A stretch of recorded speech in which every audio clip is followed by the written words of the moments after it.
नमस्कार साथियों, मैं हूं सचिन कुमार निगम। एक बार फिर आपका लाइव क्लास में हार्दिक स्वागत है, अभिनंदन है। कैसे हैं दोस्तों आप? आशा करता हूं कि आप अच्छे होंगे और स्वस्थ होंगे। चलिएगा आपकी शुरुआत करेंगे आज एक अच्छी क्लास की, क्योंकि आपको मैं पढ़ाने वाला हूं भूकंप। जी हाँ दोस्तों, भूकंप क्या है और भूकंप किस किस तरह से आते हैं, और भूकंप के बारे में हम विस्तृत जानकारी आपके यहाँ पर शुरू करेंगे ताकि आपका यहाँ पर अच्छे से हो जाए। तो दोस्तों इसी के साथ शुरुआत करते हुए बढ़ते हैं आपकी तरफ, आगे की तरफ और करते हैं। यहाँ पर सभी साथी आ जाएंगे, तब तक मैं जब तक ये करता हूँ। और यहाँ पर गौतम जी, नवोदय, जय भीम, स्वागत है आपका, अभिनंदन है। ठीक है, चलिए शुरुआत की जाए आपकी क्लास की। बहुत अच्छी क्लास आपकी होगी और बेहद खास होगी। ठीक, ये लीजिएगा, बढ़ते हैं। भूकंप, ये भूकंप है क्या? पहली बात है कि भूकंप क्या है। देखिए, धरातल पर आकस्मिक कंपन जो महसूस आप करते हैं, यानी कि किसी भी तरह के धरातल पर जो आप कंपन महसूस करते हैं आकस्मिक, यानी कि अचानक से आने वाले कंपन, और वह बहुत तीव्र होते हैं, तो वह आपके भूकंप कहलाते हैं। ये आप अच्छे खासे समझ लीजिएगा। ठीक है, अब आप बात करें भूकंप या सुनामी की, दोनों बातें अगर सामने है तो आपका क्लियर हो जाएगा, नहीं तो आपकी ये बातें एक हो जाएंगी। मैं कल भी आपको बता रहा था। अब यहाँ पर देखें, भूकंप क्या है आपका? धरातल पर आकस्मिक जो कंपन होती है वे आपके भूकंप कहलाते हैं। अब भूकंप आने के जो कारण है वो कौन कौन से होते हैं? ठीक है, तो यहां पर लेंगे पहला हुआ आपका, और आप देखेंगे यहां पर भूकंप आने के कारण कौन कौन से हैं। लीजिएगा, भूकंप आने के कारण, अब कौन कौन से कारण हैं ये लीजिएगा, इसको ले लेंगे आप। यहाँ पर आपके कौन कौन से कारण यहाँ पर आ जाते हैं? एक होता है आपका प्राकृतिक कारण और दूसरा है आपका अप्राकृतिक कारण। ठीक है, प्राकृतिक व अप्राकृतिक। प्राकृतिक कारण व आपका अप्राकृतिक कारण। अप्राकृतिक कारण, ठीक है, ये आपके दो तरह के होते हैं। नंबर एक आपका प्राकृतिक कारण है, दूसरा आपका अप्राकृतिक कारण है। समिता जी, नवोदय, जय भीम, स्वागत है। हर्षित यादव जी, गुड मॉर्निंग, स्वागत है आपका भी, अभिनंदन है क्लास में। जितने साथी क्लास में सभी जुड़ जाएगा और शेयर कर दीजिएगा। ठीक है, अब देखिएगा भूकंप आने के जो कारण है आपके वो कौन कौन से यहाँ पर होंगे, ये मैं आपको बता रहा हूँ। अब ये कारण दो प्रकार के आपके हो सकते हैं। नंबर एक आपका है प्राकृतिक कारण, और नंबर दो है आपका अप्राकृतिक कारण आपका यहाँ पर हो जाता है। अब ये दोनों बातें आपके सामने हैं। ठीक है, अब अगर आगे बढ़ा जाए, अब ये प्राकृतिक और अप्राकृतिक में क्या अंतर है ये आपको क्लियर करना है, ये आपको कंफर्म करना है, यही आपको सीखना है, और यही आपके लिए मेन होता है। ठीक है, यहाँ राजकुमार जी, स्वागत है आपका क्लास में, अभिनंदन है, बहुत बहुत धन्यवाद क्लास में आने के लिए। ठीक है, आगे बढ़िएगा। यहाँ पर अब लीजिएगा, प्राकृतिक कारण कौन कौन से हैं बताइए, किस किस को यहाँ पर लगता है कि वो बता पाएगा। अगर आपके दिमाग में या जहन में चलता है तो जरूर शेयर कीजिएगा कि आप यहाँ पर क्या बता पाएंगे, प्राकृतिक कारण कौन कौन से हो सकते हैं, किन कारणों से भूकंप की उत्पत्ति होती है और भूकंप आ सकते हैं। तो लीजिएगा, यहाँ पर नंबर एक आपका है, क्या रहेगा? पहला नंबर आपका ज्वालामुखी का फटना, यानी कि ज्वालामुखी, उद्गार कह सकते हैं ज्वालामुखी। ठीक है, नंबर दो प्लेटों का खिसकना। ठीक है, तीसरा अपरदन। ठीक है, या इसे आप कह सकते हैं अपरदन।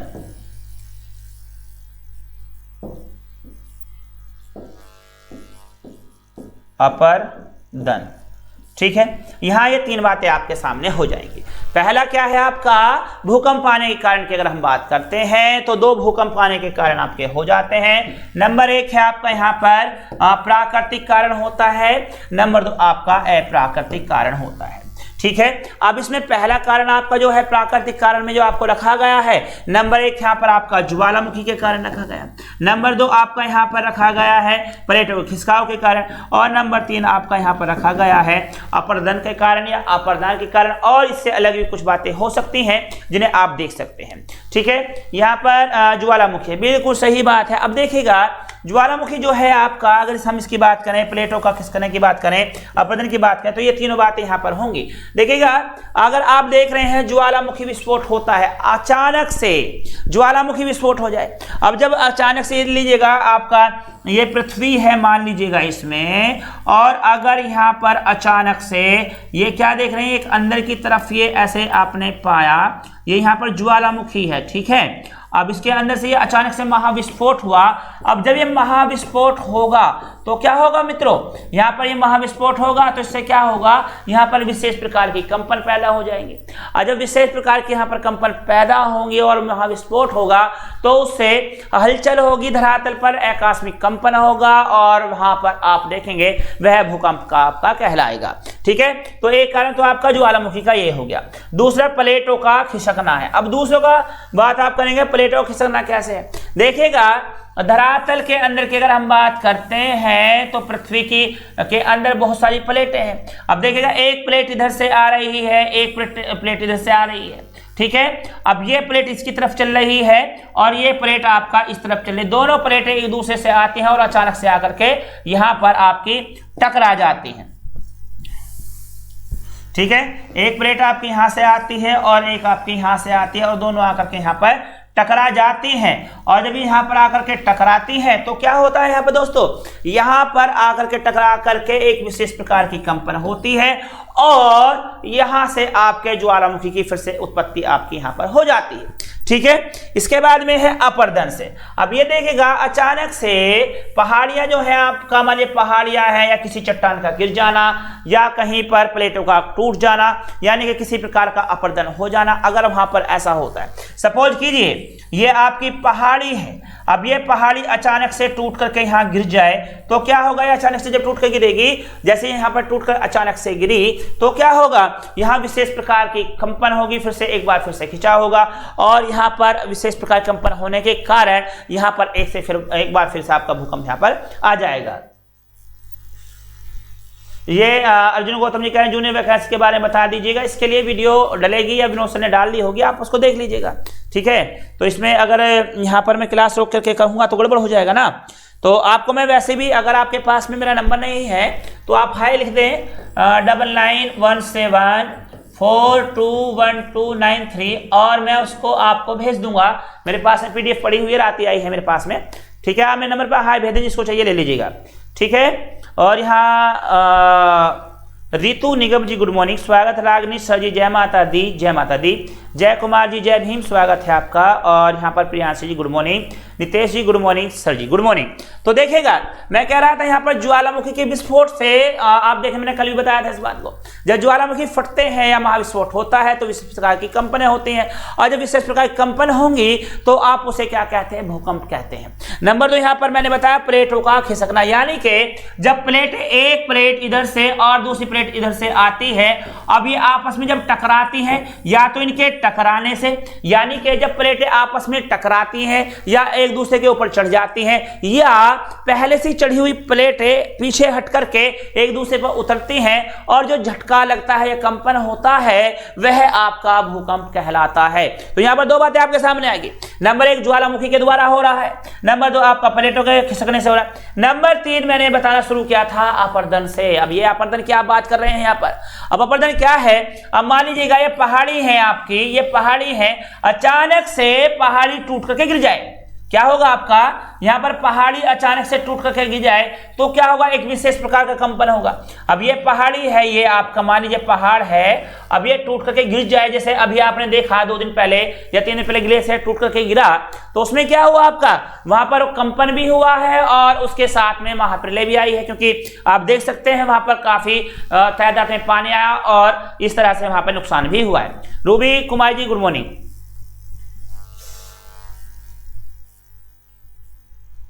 सर जी मैंने ही सेंड किया था आपको। अच्छा, आपने ही किया था सेंड, ओके ठीक है, तो मैं उसे देख लूंगा, मैंने देखा भी नहीं है ना अभी। चलिए आगे बढ़ेंगे यहाँ पर और इसको लेंगे आगे तरफ करेंगे।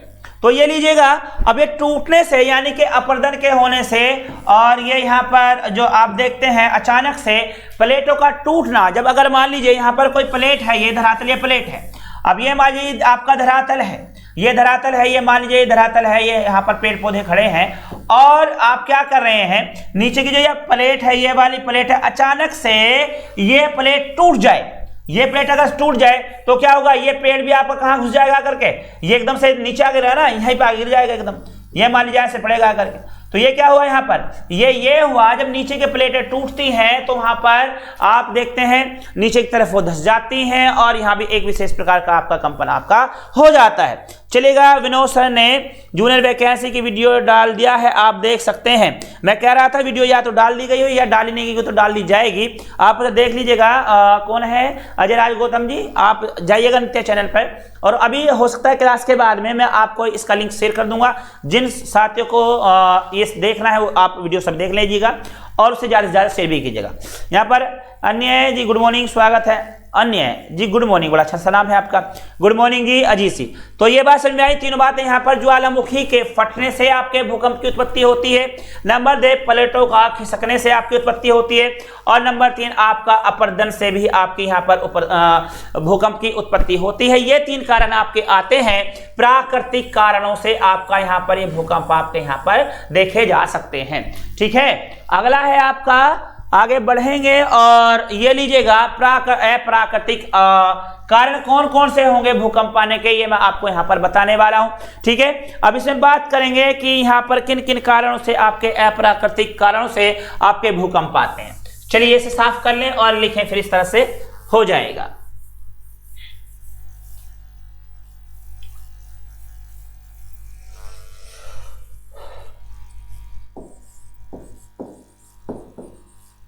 अप्राकृतिक कारण। नंबर 1 देखेगा, बांधों का निर्माण, बांध का निर्माण है। कल भी ये बात एक क्वेश्चन आया था आपका कि बांधों के निर्माण से किस कारण से, यानी कि जब बांधों का निर्माण किया जा रहा हो तो उनसे कैसे भूकंप आ सकते हैं। अब देखेगा, ये आपका कोई बहुत बड़ा क्षेत्र है, ये बहुत बड़ा क्षेत्र है। अब इसमें डैम बना दिया गया और उसमें पानी भर दिया गया। अब ये पानी यहाँ पर भरा, इसमें बहुत ज्यादा वजन होना शुरू हो गया। अब जब यहाँ पर वजन होना शुरू हुआ, अब नीचे वाली जो प्लेटें हैं, ये वाली जो प्लेटें हैं, इनका अपना घनत्व होता है। अब ये अगर इस वजन को ना झेल पाए या उसे ना रोक पाए तो क्या होगा, ये प्लेट टूट जाएगी। और जब ये टूटेगी तो यहाँ पर क्या होगा, ये नीचे जाएगा, और नीचे जाएगा तो क्या होगा, भूकंप आपके आ जाएंगे। यानी कि प्लेटों की टूट फूट से आपके भूकंपों का निर्माण होता है। ठीक है, गुड मॉर्निंग सर जी, मनीषा जी नमस्कार। ठीक है, तो लीजिएगा यहाँ पर क्या हुआ, जो आपके जलाशय बने हुए हैं, जो बांध आपके बने हुए हैं, वहां की जो प्लेटें अगर देख जाए जो कमजोर होती हैं, जब वो टूट जाती हैं तो नीचे की तरफ धंस जाते हैं, और नीचे की तरफ जब धंसते हैं तो वहां पर विशेष प्रकार का कंपन होता है। और विशेष प्रकार का जब कंपन होता है तो वही कंपन आपका क्या कहलाता है, आपका वही कंपन आपका भूकंप का निर्माण करता है, और उसे आप भूकंप कहते हैं। पंकज कुमार जी गुड मॉर्निंग, स्वागत है। सिस्मोग्राफी से भूकंप नापा जाता है, बिल्कुल नितेश जी, अभी आगे बढ़ेंगे सिस्मोग्राफी के बारे में बताएंगे, तो बहुत सारी मैं आपको यहाँ पर बताने वाला हूँ बातें। फिलहाल आप उस पॉइंट पे रहें जहां मैं खड़ा हूं, उससे आगे जाएंगे तो दिक्कत हो जाएगी, है ना। स्टडी सेंटर जी happy promise day sir ji, अरे क्या बात है, thank you sir, thank you. एक प्रोमिस ये भी कर लीजिएगा कि पूरे साल अच्छे से पढ़ना है, और अगले वाले प्रोमिस डे तक अपनी नौकरी लग जानी है। नौकरी लग जाएगी तो सारे प्रोमिस आपके पूरे हो जाएंगे। बढ़िएगा, यहाँ पर नंबर 2 होगा आपका, यहाँ पर देखिए बांधों के निर्माण से हो रहा है। नंबर 2 आप लेंगे यहाँ पर सड़क निर्माण, सड़क निर्माण है आपका, है ना। अब यहां देखिएगा, ये सड़क निर्माण है। देखिए पूरी पृथ्वी पर आज के समय में सड़कों का एक जाल बन गया है। अब जाल बनना है तो उस पर सड़कें चल रही हैं, मतलब सड़कों पर वाहन चल रहे हैं, वाहन से आपका क्या बहुत सारा आप देख रहे हैं, उस पर जब वजन होता रहेगा तो जिस परतों पर आप चलते हैं बराबर बराबर चलेंगे तो वो एक ना एक दिन टूट ही जाएंगे, क्योंकि धीरे धीरे वह आपकी टूट करके उनमें क्षति होती रहती है और वह टूट जाती हैं। ठीक है, इसके बाद में आपका होगा क्या है, आज से क्लास रोज लूंगा पक्का, प्रॉमिस है, बहुत बढ़िया बात है। Shobha Verma ji again good morning sir ji and everyone ji, again आपका भी स्वागत है। आगे आप इसमें देखेंगे यानी बांधों के निर्माण से, जब बांधों का निर्माण होता है तो वहां पर नीचे जो वाली प्लेटें हैं वो कमजोर हो जाती हैं और कई बार वो टूट जाती हैं, उससे भूकंप आते हैं। दूसरा, सड़क निर्माण से भी यही होता है, यातायात के साधन जब बढ़ गए हैं या फिर सड़क निर्माण से, रेलवे लाइनों से आप इसे देख सकते हैं, उनसे भी यहाँ पर क्षति पहुंचती है। और इसके बाद में आगे बढ़ते हैं और लेंगे आपका किनका, परमाणु परीक्षण के द्वारा भी ऐसा होता है। किसके द्वारा? परमाणु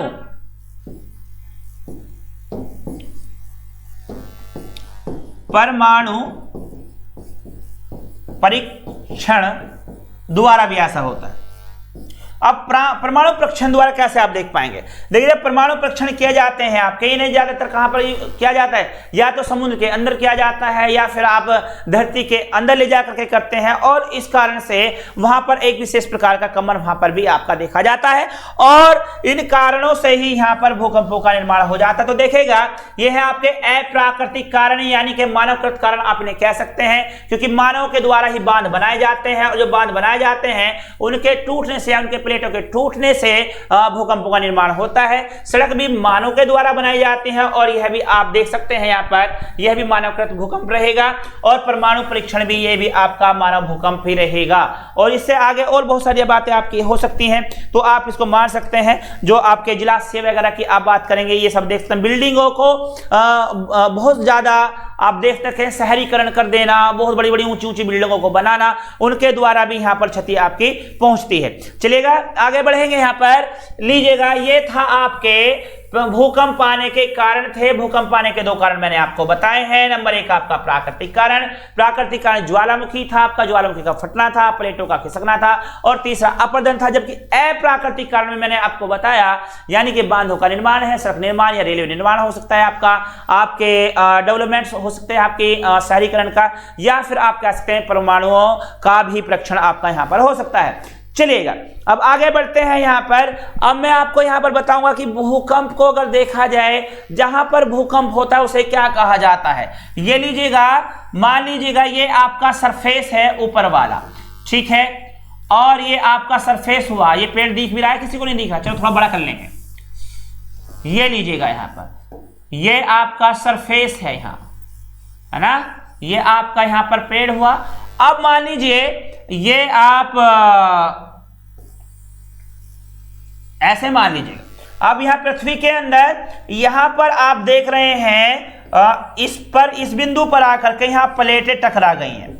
इस बिंदु पर जब प्लेटें आपकी यहां पर टकराई, इधर से देखेगा और इधर से देखेगा, तो यहां विशेष प्रकार की कंपन हो। अब ये कंपन या तो आप जाकर के महसूस यहां पर कर रहे हैं, या महसूस आप यहां पर कर रहे हैं, महसूस यहां पर कर रहे हैं, या महसूस यहां पर कर रहे हैं, या महसूस यहां पर कर रहे हैं। यानी कि जहां भूकंप आया है, यानी कि जहां प्लेटों में खिसकाव हुआ है या जहां पर उत्पन्न हुआ है, वह तरंगे वहां से किसी भी दिशा में जा सकती हैं। अब जहां पर जिस दिशा में जाते हैं, जहां पर महसूस यानी कि जो सरफेस का ऊपर वाला भाग है, ये वाला होता है, ये है, चाहे ये धरातल का सबसे ऊपर वाला भाग है। जबकि ये कौन सा भाग है? जहां पर भूकंप आपके आए हैं जमीन के अंदर, हम उसकी बात करते हैं। भूकंप पृथ्वी के अंदर चट्टानों की जगह से जहां से निकलता है उसको केंद्र बोला जाता है, और उसी जगह के ऊपर जमीन पर जाम कंपन महसूस करते हैं, उसे केंद्र माना जाता है। ये क्या बात है यार, मतलब उसे भी केंद्र बोला जाता है, उसे भी केंद्र, कुछ भी सही से लिखो, इसे समझ में नहीं आया। अब जो चीज मुझे समझ नहीं, मास्टर हो गए, तुम्हें क्या समझ आएगी आपस में है भाई। देखिए मैं फिर पढ़ता हूं, कभी मैंने गलती करती हूँ, एक बार देख लेता हूं मैं। भूकंप पृथ्वी के अंदर चट्टानों की जगह से जहां से निकलता उसको केंद्र बोला जाता है, और उसी जगह के ऊपर जमीन पर जहां कंपन महसूस करते हैं उसे केंद्र माना जाता है। ये क्या पता है? खूब ही स्टडी जियो साहब, बहुत बढ़िया माशाल्लाह, मतलब इतने अच्छे से बताएंगे, दोनों जगह केंद्र हो गया। अरे भैया, जहां पर महसूस किया जाता है धरातल पर ऊपर वाला भाग है, जो आपका जहां पर महसूस किया जाता है उसे कहते हैं अभिकेंद्र कहा जाता है, ठीक है। भूकंप का भी केंद्र, भूकंप मूल का अभिकेंद्र कहा जाता है, ठीक है। और जहां पर उत्पन्न होता है उसे क्या कहते हैं? अभिकेंद्र उसे कहते हैं, मूल केंद्र कहते हैं। क्या कहा जाता है उसे? भूकंप मूल कहा जाता है आपका। ये होगा आपका भूकंप मूल है आपका, और जहां पर महसूस किया जाएगा उसे भूकंप अभिकेंद्र कहा जाता है। ठीक है, ऊपर वाले भाग को जहां महसूस किया जाएगा उसे भूकंप अभिकेंद्र कहा जाएगा, और जहां पर उत्पन्न होते हैं उसे भूकंप मूल कहा जाता है। याद रहेगा अब आपको, उपकेंद्र जमीन के ऊपर कहते हैं। हाँ, अब आया थोड़ा सा घूम फिर के सही हिसाब से, है ना, पता नहीं कहां से कहां कर दिया। जो ऊपर वाला है उसे उपकेंद्र कह दीजिएगा या उसे अभिकेंद्र कह दीजिएगा, और नीचे वाले को आप भूकंप मूल ही कहेंगे। ठीक है, ये क्लियर हो गया। अगर किसी का कोई सवाल है तो मुझसे पूछते रहिएगा, आगे मैं बढ़ रहा हूं। अब देखेगा, गहराई के आधार पर भूकंपों को 3 भागों में बांटा जाता है। ठीक है, नंबर 1 कौन सा है आपका, बताइए किस किस को पता है इस बारे में, जिसको पता है वो मुझसे बता सकता है। ठीक है, यहां पर भूकंप गहराई के आधार पर भूकंप को 3 भागों में बांटा जाता है।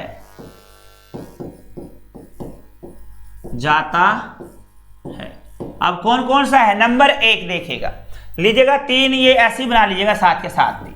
ठीक है, किसी को अगर पता है तो बता सकता है मुझे, अन्यथा मैं बता ही रहा हूं।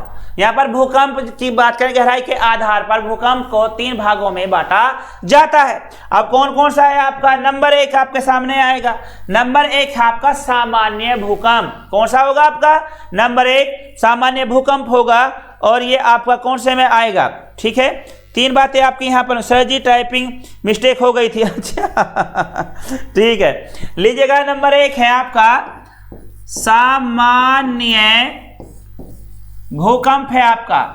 ठीक है, गहराई होती है आपकी 0 से लेकर के 50 किलोमीटर तक, यानी कि सरफेस से आप देखेंगे 0 से लेकर के 50 किलोमीटर तक होता है। दूसरा आपका है मध्यवर्ती भूकंप। क्या होता है आपका, मध्यवर्ती भूकंप है, मध्यवर्ती भूकंप होगा आपका।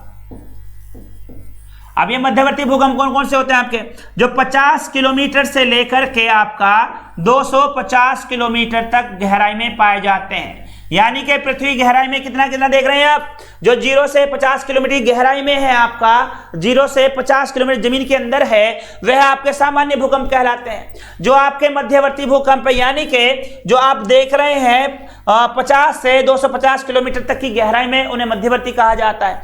और जो सबसे गहराई में है उसे कहा जाता है दोस्तों आपका गहरे या पातालीय भूकंप कहा जाता है। यह संजय जी टाइपिंग मिस्टेक ही थी। अच्छा, जीने दो, दूसरी बना लो। आईडी स्टडी जी आगे आइएगा। राम राम सजीव रोहित जी, राम राम, स्वागत है आपका। लीजिएगा, ये लीजिए गहरे या पातालीय भूकंप, यानी कि गहराई कितनी है आपकी, 250 किलोमीटर से लेकर के 750 किलोमीटर तक होती है।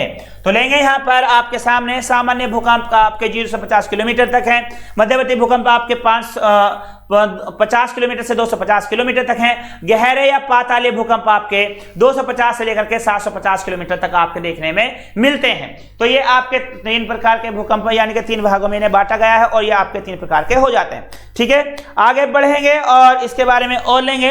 अब लीजिएगा, अब एक बात आपसे देखी जाए, भूकंप को जो मापा जाता है वो रिएक्टर स्केल पर मापा जाता है, आप अच्छे जानते हैं। अगर भूकंप आ रहा है तो उसमें पता क्या चलता है, वायुमंडल में रेडान गैस की मात्रा अधिक हो जाती है। या आपसे पूछा जाता है कि वायुमंडल में कौन सी गैस की मात्रा अधिक हो जाती है जिस समय क्या होता है, भूकंप आते हैं। ये कौन है, Manisha Prajapati, I am new student. Sir ji, अरे मुझे पता है कितनी नई स्टूडेंट हो आप, है ना, मुझे मत घुमाइएगा, रहने दीजिएगा मुझे। ठीक है, ऐसी कौन सी गलती हो गई मुझसे कि इतना सवेरे सवेरे झूठ बोलना शुरू कर दिया आपने। आगे बढ़ेंगे यहां पर और लीजिएगा। अब देखिए, भूकंप आपके 3 प्रकार के हुए, है ना, और आप अब इससे बात करेंगे कि भूकंप जो है उनसे 3 प्रकार की तरंगे भी निकलती हैं। अब कौन कौन सी यहाँ पर 3 प्रकार की तरंगे निकलती हैं? अमित सागर जी गुड मॉर्निंग, निगम जी गुड मॉर्निंग सर, स्वागत है आपका अमित जी, अभिनंदन है। लीजिएगा यहाँ पर 3 प्रकार की आपकी तरंगे होती हैं। अब कौन कौन सी तरंगे यहाँ पर हैं? नंबर 1 आपका प्राथमिक तरंगे, प्राथमिक तरंगे आपकी होती हैं या लंबवत तरंगे, लंबवत तरंगे आपकी होंगी, ठीक है। नंबर 2 है आपका यहाँ पर कौन सी तरंगे होती हैं? नंबर 2 है आपका अनुप्रस्थ तरंगे, है अनुप्रस्थ तरंगे हैं आपकी, या इन्हें गौण तरंगे भी कहेंगे, गौण तरंगे कह सकते हैं इन्हें, तरंगे, ठीक है। नंबर 3 है आपका यहाँ पर कौन सी है? नंबर 3, नंबर 3 है यहाँ पर धरातलीय तरंगे, धरातलीय तरंगे होंगी आपकी, ठीक है। ये 3 प्रकार की तरंगे हैं। अब इस वाली जो तरंगे को है प्राथमिक कह दीजिएगा या प्राइमरी कह दीजिएगा, तो प्राथमिक या प्राइमरी से आप लीजिएगा पी, तो ये आपका हो जाता है पी तरंगे के नाम से जानी जाती है। अनुप्रस्थ तरंगे या गौण तरंगे है, इन्हें द्वितीय तरंगे भी कहा जाता है, और द्वितीय का मतलब सेकेंडरी, तो यहाँ पर इसे सेकेंडरी भी रख सकते हैं, ऐसे लीजिएगा सेकेंडरी का। इसके बाद में धरातलीय तरंगे, यानी कि आप लैंड भी कह सकते हैं और इन्हें लॉन्ग भी कह सकते हैं, क्योंकि बहुत लंबी दूरी तय करती हैं, और इन्हें एल तरंगे के नाम से भी जाना जाता है, क्योंकि धरातलीय से आप